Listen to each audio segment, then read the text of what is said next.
What you'll hear on Patreon. I remember in George Orwell's Road to Wigan Pier, which I think is one of the best books that's ever written.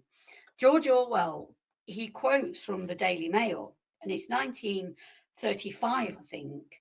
And the Daily Mail's headline is something about the working class have too much sugar. No one needs sugar. Sugar is sort of an empty thing. And if you haven't got any money, why are you spending your money on sugar? And George Orwell sort of quite rightly said that, if you work in a factory or down a mine, you need that sweetness. You need that bit of sweetness. It's not a luxury. It's actually needed in order to keep you going. And I think there's a lot of that in what working class people do consume and do buy. You know, working class people, despite what middle class people think, they, in order to keep going, in order to sort of live their lives of scarcity, they have to have things to look forward to. They have to have you've got to have something to look forward to.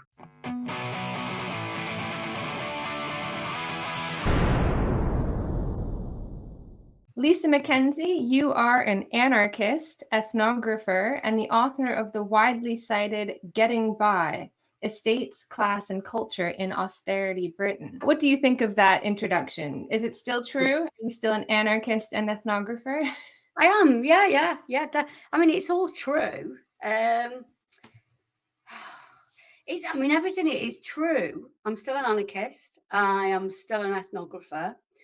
Unfortunately, for most of us who now work in universities, a lot of our politics and also our research doesn't get funded or isn't valued.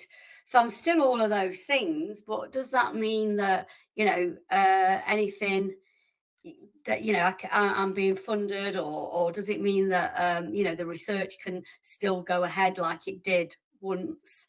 I think these are sort of big questions about academia, actually.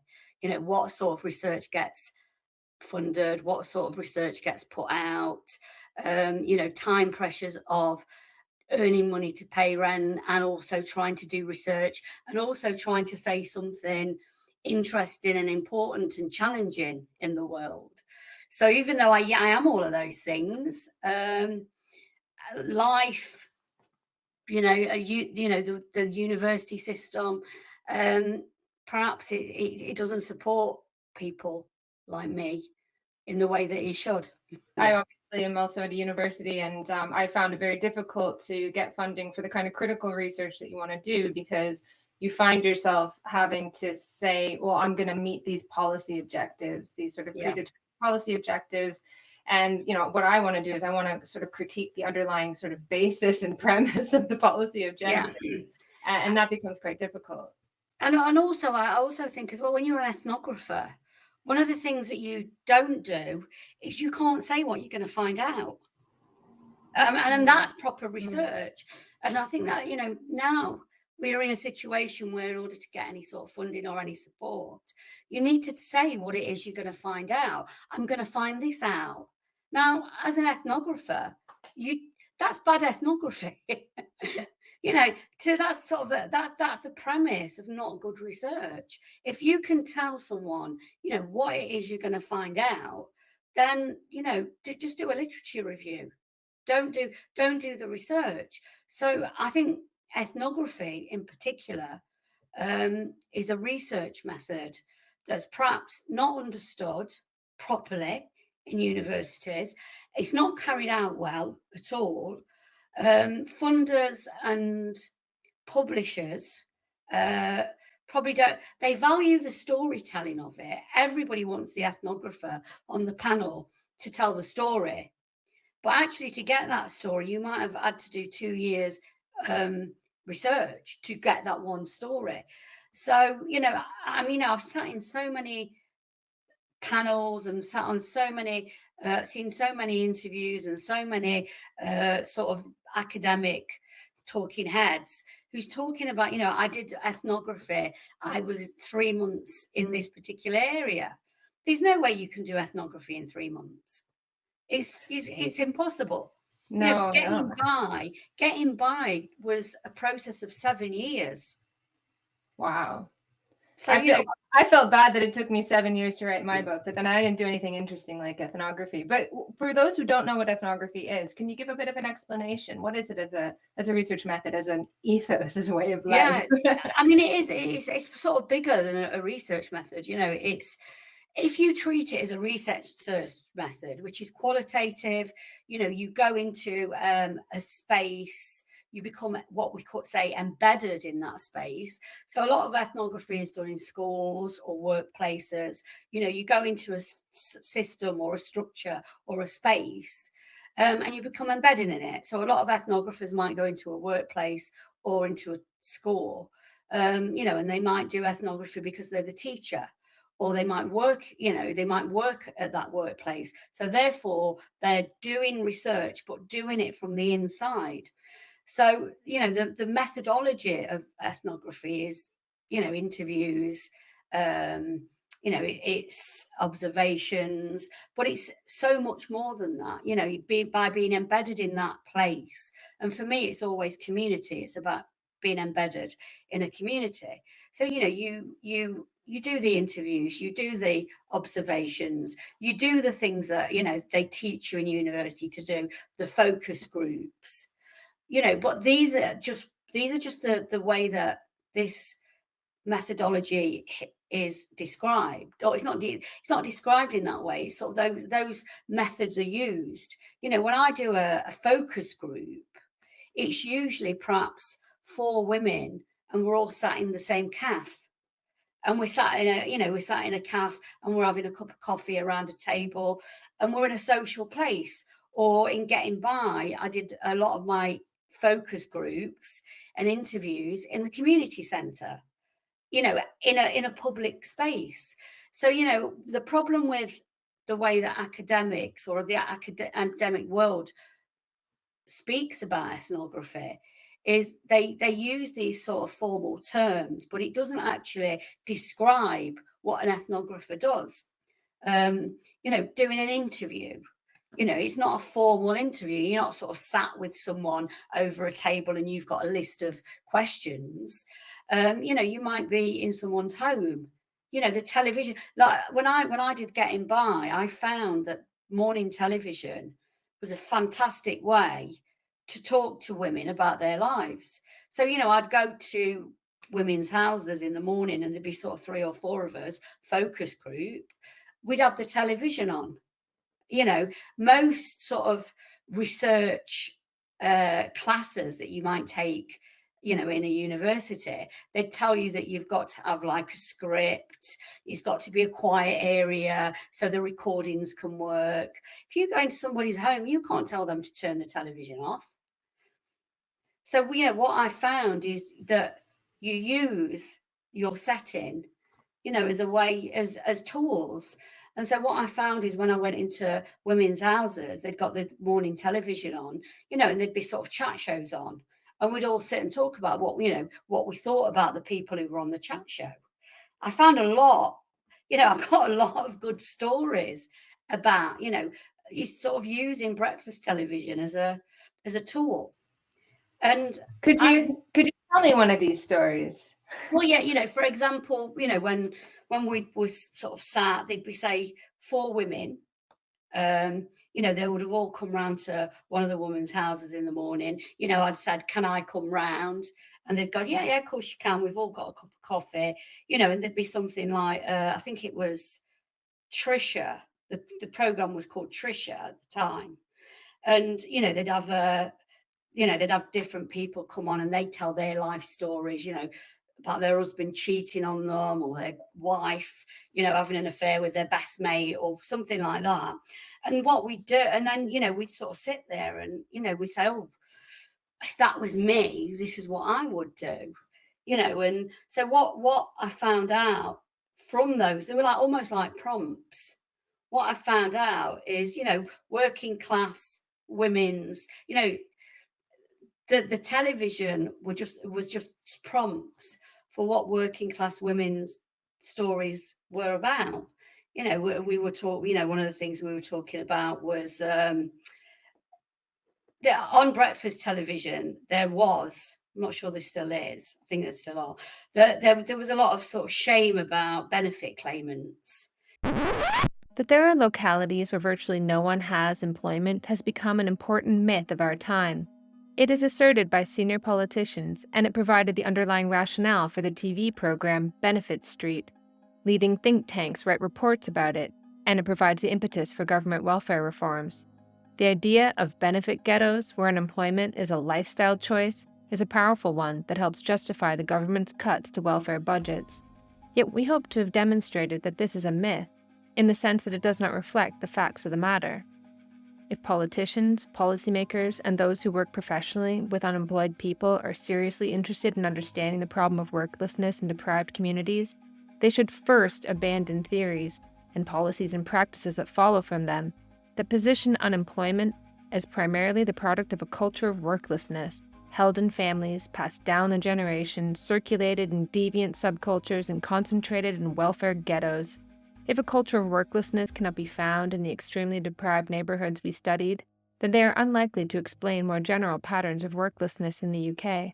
However, this does not mean that there is no problem to be explained. Let's take Middlesbrough as the example. For most of the years since the 1890s, Middlesbrough has had more or less twice the national average of unemployment. It is now regularly described as one of the poorest and least economically resilient towns in England. Yet in the early 1970s, because of its low rates of unemployment and high skilled and well-paying jobs, Teesside was estimated to be the third most prosperous local community in the UK, after London and Aberdeen. Rather than a strange sociology that theorizes these changes in terms of a new epidemic of laziness and inherited idleness, for us, a proper explanation of unemployment in Middlesbrough or Glasgow would have to start with the question of, what has happened here? A suitable answer, in our view, would necessarily seek to unravel how global forces and national policies combine to spell the rapid deindustrialization of places, and how this has meant the economic dispossession of the working class in Britain's old industrial centres over the latter third of the 20th century. One result has been that the lives of some of the most disadvantaged members of this class, for families across generations, have been constantly shadowed by unemployment, insecurity, and poverty.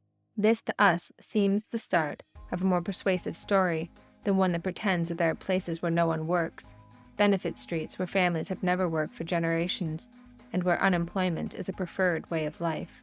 Benefit Street and the Myth of Workless Communities by Robert MacDonald, Tracy Shildrick, and Andy Furlong.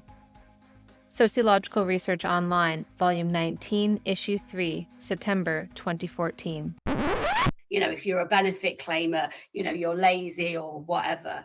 And one of the things that we talked about when I was with women and these sort of programs came on about benefit cheats, we talked about the benefit system. And actually, is it really cheating? Is it cheating to want to have your children's father in their lives? And this is one of the stories that, I found out from most women that I was interviewing at the time and I was sort of living and working with, was that their children's father was not as absent as, I suppose, the media or these sort of benefit stories sort of made out. The reason that a lot of the men seemed to be absent was because if you lived as a couple, you'd get less money, because your income would be combined, and you'd get less money. And the women that were already living on very low money, and so what they were saying is they couldn't afford to have their children's father to live with them. And so these were the sort of stories that were coming out. A lot of the children's fathers and a lot of the kids, their dads were in their lives, but in order to survive, the women had to tell sort of benefits agencies that the men were not in their lives. And so there was all these sort of complications about just surviving, and the things that you had to do as a working class woman to survive. One of the things that, and I remember doing this myself, And again, this was from advice from other women on the estate, is when you go for your sort of benefits interview, one of the things they ask you is, who's your child's father? Now, the thing is, we all know who our kid's dad is, but the question wasn't really about who your child's dad is. It was about how can the state get money off them, and actually it wasn't going to benefit you because it would be the state taking money off your child's father. So what I found out is that most women had sort of informal arrangements with men, and the men would be sort of giving women money to buy the kids clothes. Now, if that had gone through the system, the women would have never seen that money. They would have never got that money. So therefore, what was happening is women were sort of finding new strategies just to survive. Well, tell me a little bit more about that book. So we've kind of just jumped right into it, but can you tell me about how you came to write Getting By? So you came from one community, found yourself living in a sort of inner city area, and then this kind of led you on this long trajectory to actually writing about not just, you're writing from what we call the emic perspective, right? You're writing from the insider perspective. Yes, so you have a background with this. So can you give me a little bit of insight into that trajectory? Well, I'd left school. So I left school in 1984. I've started to think a lot about that year, actually, just because the year itself when I left school was really important, because it was the start of the miners' strike. My dad was a striking miner. And I left school, I got no qualifications, and I went to work in the factory with my mum and all my cousins and all my, the female relatives. So I went to work in a factory with them. And I worked in the factory for 10 years. I was just an ordinary working class woman that, was going out to work. That's what we did. I was living in a mining community. And then, I met my son's dad, and he lived in St. Anne's in Nottingham, which was a inner city community. So I'd lived in the mining communities on the outside of the city. And then I moved into the inner city. I lived there for sort of 20 years. And then in 1999, my mum died. And I think, most of us, when these big things happen in our lives, it really makes us sort of assess and reassess. And, I got to, I think I was 32 at that point, and I started to think, is this it? Is this all I could, could I do more? Is there more things that I could do with my life? And so I started to just look around, what could I do? Well, I've got no qualifications. I'd only ever worked in factories, and I'd worked sort of part-time in shops, that sort of thing. And so I came across a local college course, which was an access course, and it was access to social work. Now, the reason that I thought I'd do that is because I did know other working class women who had done that sort of thing, and, they'd become perhaps not social workers, but they'd done work in the community. And that really appealed to me because, as working class women, we're very embedded in our communities. Our communities are the place where our children are raised. So therefore, we value them, and we want to care for them, and we want to look after them because, they're important to us. So I knew a lot of women who had done these sort of courses and worked somewhere in the community, like in sort of youth clubs, that sort of thing. So I went on to this access course at a local community college. Every day I thought I would drop out. I didn't really think that I would do it. And I managed to do the course. But while I was on the course, it was an access course to social work. But I found that I didn't actually like the social work stuff. I thought that, it wasn't the stuff I was interested in. But I did a small module on that access course, which was sociology. And I came across a book which was called Poverty, the Forgotten Englishman. It had been written in the 1960s. about St Anne's, the council estate where I lived, the community that I lived in. And, you know, I didn't know that you could go to university and study places like where I lived. I didn't know you did that at university because I didn't really know anything about university, even though I was 31. You know, I'd never been into a university. I'd never been to a university campus. And even though the University of Nottingham was just 2 miles away from where I lived, I didn't even know where it was. So my understanding of sort of higher education was that people went there, did this really clever stuff, you know, and I didn't know what it was. So when I came across this book, Poverty, the Forgotten Englishman, which also they made a film about it in the 1960s, and it was about St Anne's, the place where I lived, I was like, I want to do that. That's what I want to do. I want to tell the stories of the community that I live in. I didn't know how you did that, but I just knew that I wanted to do it. So instead of doing a sort of course to get me into social work or community work, I did a sociology degree at the University of Nottingham. Found that I loved the sociology bit, even the research methods, which later on in my career I realised didn't really match up to the research that I was doing. But I really loved all of it. And so, you know, 3 years wasn't enough. So I got a ESRC 1+3 grant, which I was very lucky to get. Otherwise, I wouldn't have been able to do any of this because, you know, I had to also pay my bills and pay my rent. So the 1+3 allowed me to do a master's degree, and then it gave me 3 years funding to do a PhD. I then got another further 2 years funding from the Leverhulme Fellowship, and that's why the book Getting By was sort of 7 years in its making.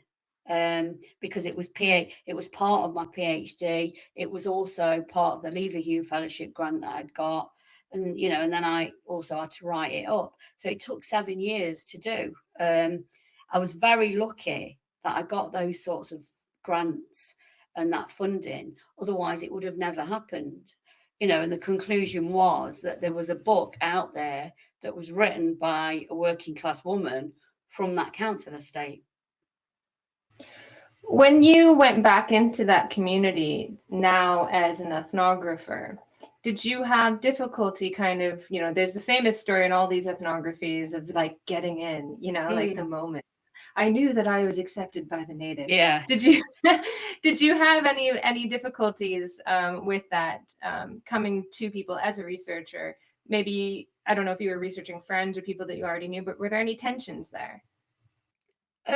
Not really, because I lived there, so I was still there, so I was still living there, and you know, most people sort of wished me well and was like, "Oh, this is great! It's really good what you're doing," you know. And then other people just had no idea what I was doing. Because remember, until I went to the university, I had no idea what it was. I didn't know what they did in there. And so most people actually didn't. They were like, why are you doing St Anne's? Why are you researching something good? You know, why are you doing us? What is it about us? And then also there was this knowing. So in St Anne's, it is a heavily researched area because it's, you know, it's known as a disadvantaged area. A lot of research is done there in Nottingham. So, you know, a lot of healthcare providers go in and do research. You know, the first Sure Start in Nottingham was put into St Anne's. So the people there, you know, like I said earlier about people being watched and everything about their lives being measured, working class people are used to this because this happens to them all the time. So one of the things that I did find is, you know, people in the community wanted to make sure that I wasn't like the others. You know, I wasn't going to just come in and watch them and say terrible things about them and leave. You know, so because I'd got the insider, I suppose, you know, I'd got family living in there. I got friends there. My son was there. My son had been to all the local schools. So I'd got something to risk, because if I told sort of terrible, prurient stories about working class life, I was also telling those stories about me as well. So I'd got the same sort of risk as they were taking. Um, the the the issues for me, it was about what stories to tell and what stories not to tell. Now I think, you know, when most ethnographers, when they go into the field, they're going to just tell everything. But for me, you know, there was a certain protection that I had to have around this community, but also around myself as well. Um, so for me, the hardest process was putting into context these stories. So, you know, it was putting into context the way that the benefit system works and how particularly working class women are always under scrutiny. They're always being watched. You know, there are, you know, the way that the schools treat working class mothers. You know, they almost treat them like they are failures, and it's for the mother to prove that they're a good mom. You know, the way that, you know, sort of health centres and doctors, the way that they view these communities before they've even sort of met them. So for me, it was about putting all that context in and then telling the stories.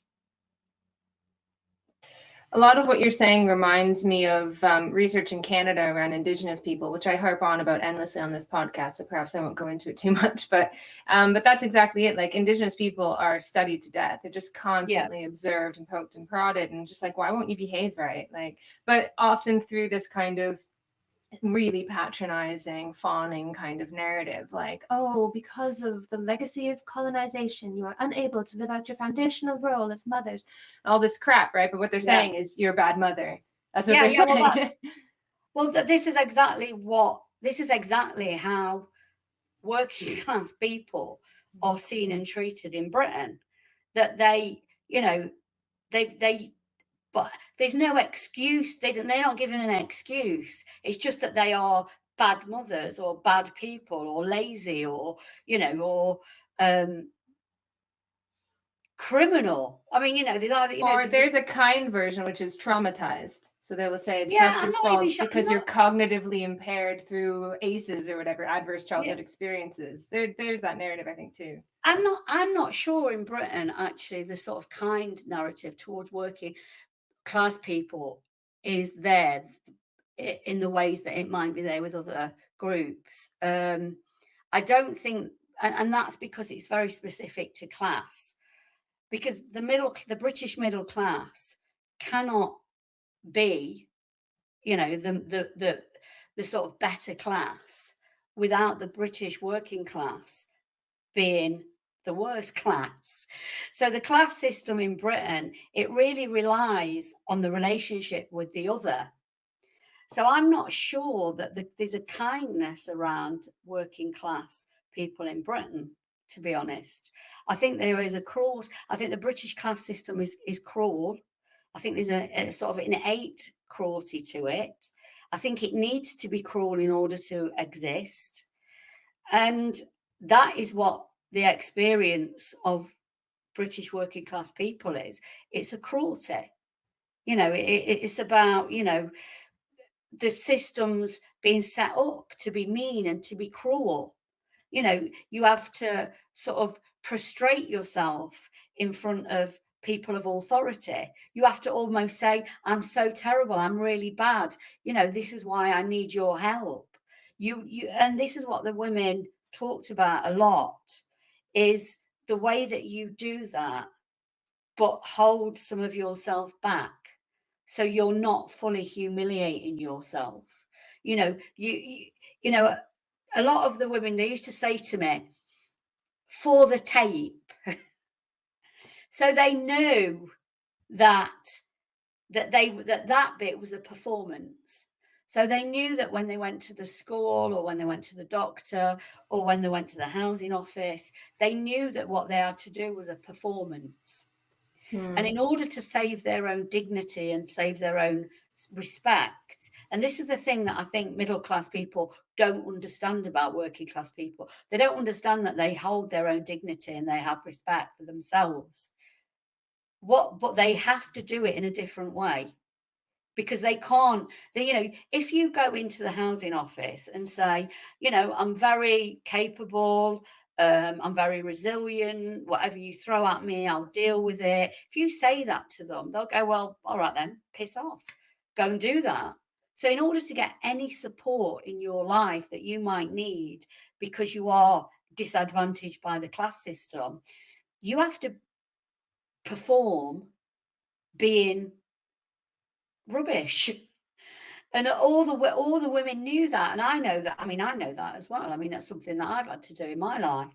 So this sort of performance about what the middle class need to make them feel good about what they do, but also at the same time, not giving you anything because you don't really deserve it.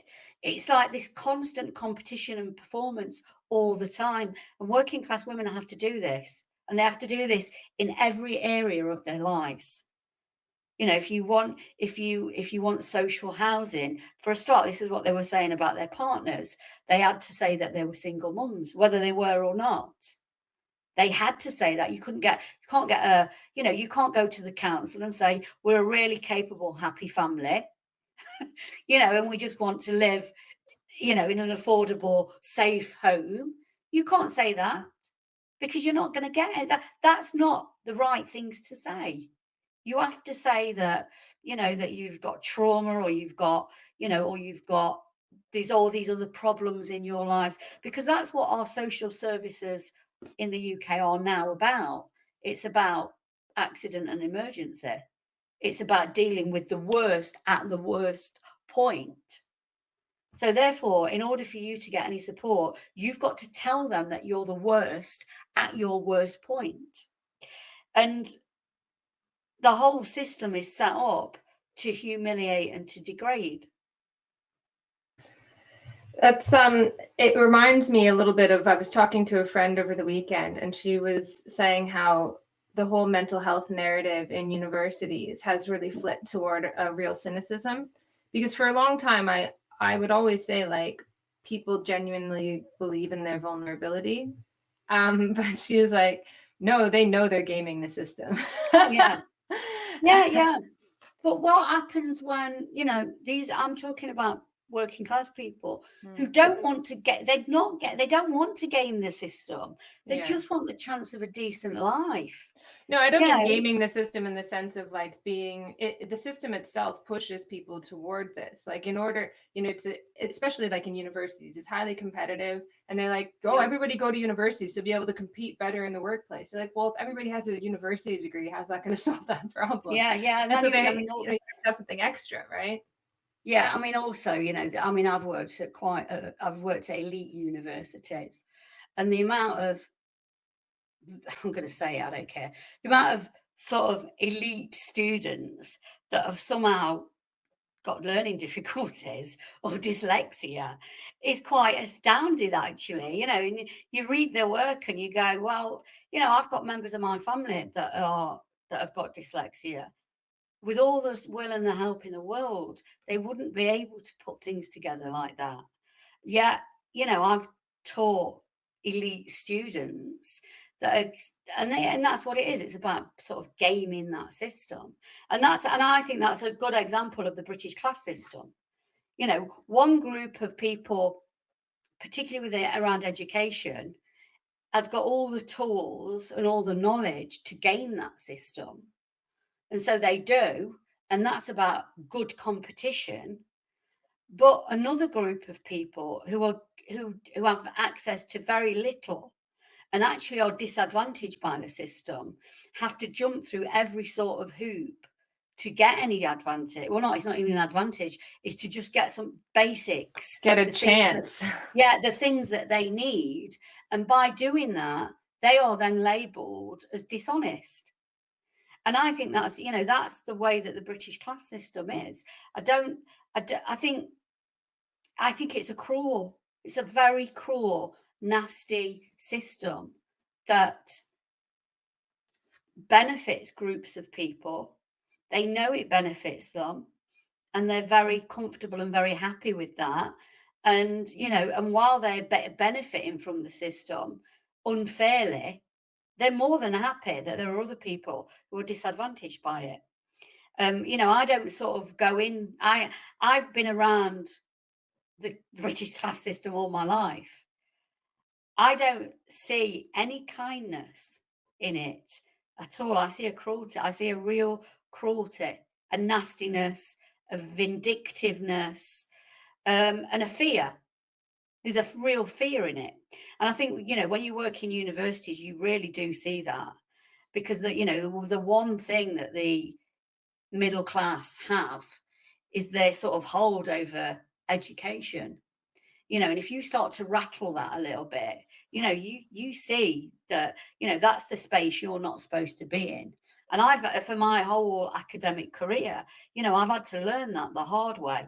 Is, I go into their system and I believe what the sheen is, because that's what they're telling me. They're telling me that, that they are interested in inequality. They tell me that they want to end inequality. They tell me that they understand it. And I believe that because that's what they tell me. And then when you get into that system and, they're saying things like, oh, we're only going to accept people with 3 A's. And the school they went to is very important. I sat in a elite university meeting about funding for master's students, and I'm going to be really honest here. They looked at the students, and this is masters, so there's very little funding for master's students out there, and it's usually the part where working class students fall because they can't afford to do the masters to get any further, because a master's degree is expensive. They can't afford to pay it. They also, they probably won't get the loans or etc. So that's usually the part where working class students have to leave their studies because they can't afford to do the masters. And I was at elite university once, and I was in a meeting where they were discussing candidates to get this very rare money to do a master's degree. They chose the person who'd been to a private school. And the reason they chose that person is because they thought that person would be more likely to make the most of the masters. And they chose that person over other working class students because they just thought that this person had been to a very privileged elite school in France, and they thought that person would be more. They'd be able to take advantage of the good things that the university could give. And I just sat there in shock and horror. Because I was like, well, I thought this funding would be about helping somebody who couldn't afford to come. And they was like, no, it's about the best student. It was shocking to me. I remember, and I've had all these different experiences over working in universities. I listen to the things that they say. I read the things that they write, and then I experience it completely different. And it's been a real education in the class system, actually, being in universities. What do you think of the argument from people who say, well, it should be the best person? So the one thing is, like, you should always just pick the best person, because otherwise it becomes quite patronizing. And if you're doing it via quotas and so on, then people think, well, you're just here because you're in this kind of box or whatever. And then the other thing is that sometimes when universities kind of push to allow more students in, it is done on the basis of, inclusion and so on. Yeah. But it's often just a cash grab. Right? They're lowering standards to get more students. Yeah, and again, that really shows the deep inequalities within the university system. Because when we're talking about the cash grabs, the sort of bums on seats, we're not talking about the Russell Group universities. We're talking about the post-92s, because that is what they have had to do to survive. So in order to give working class, because the thing is, I think everybody are entitled to a good education, everybody. And I think that people should be able to do that at different points in their life. I advocate like an education account, that every single person has, and they can use that at different points in their life, which makes more sense than forcing 18-year-olds to go and do these things that they're not sure they want to do. But the thing is, the Russell Group universities, they offer much more than the education. They offer status. They offer, I'm a Bourdieusian, so I sort of speak in the language of capital. So at a good Russell Group university, you get social capital, you get cultural capital, you get, that you can swap that degree for a good job, etc., etc. So the elite universities are kept elite, not through, they'll say it's through competition, but if you've had a student, and I've met lots of them at Russell Group universities that not only have gone to private schools, but they've had private tuition as well. And they do get the best grades. But are they really, are they the best student? They've had the best education, but that doesn't mean that they're the best student. No, that's so true. I think like when I think of, I've been teaching for 15 years. When I go back through my stars, the students who just made me go, wow, they were never the best in the sense that they got the best grades. Yes. And I always felt like there was this, I don't know, a healthy kind of rebellion in people who, would turn in this incredibly insightful paper full of flaws, and because they didn't show up to class a bunch of times, and you're like, God damn, but because they don't have that capital, right? And maybe they don't feel like they belong or whatever. And that's how I was in university. I was absolutely flipping terrified of everybody, but they were always the ones who were like, felt a little uneasy about everybody nodding in agreement and would just, be critical. And they had that spark in them, and they didn't get good grades, and they were maybe a little difficult, and they were always the best. And there was always that flame. I was like, fan. But they're always, but those students that you get, what you usually find, I mean, this is how I experienced university. I went to the University of Nottingham, which is quite a posh university. I didn't know that because I was from a working class family. I didn't know what it was. I didn't know it was a posh university until I got there. And when I got there, I was the only mature student. I was the only person with a local accent. I was definitely the only mother. And I was the only person who lived on a council estate. Everybody else who was like me at the university worked in the canteen. They weren't students. And I started off, I remember the first thing I handed in, I think I got like 37%. And I was crushed. I was like, oh my God, I'm never going to be able to be as good as these 18-year-olds. My work was so far behind because I'd left school with no education. And then I'd worked in factories and shops for the last 15 years. So obviously I didn't know how to write an essay. I didn't know how to structure a sentence. I still don't know now, if I'm being honest. I still, I've got 18-year-old, there'll be 18-year-old students who just come from private schools and private tuition who can wipe the floor with my grammar. But that's not what's important. It's what you say and what your ideas are. So I had to learn to write like them. So not only was I at university learning all the new stuff like they were, I was having to learn how to write like them as well and how to do the things that they do. So I had to learn those things. But by the end of my degree, I was getting better grades than they were because they had come in on 60s and 70s, but they never got any higher. Whereas for me, I started off in 30s and ended up, doing a PhD. Now that is an education.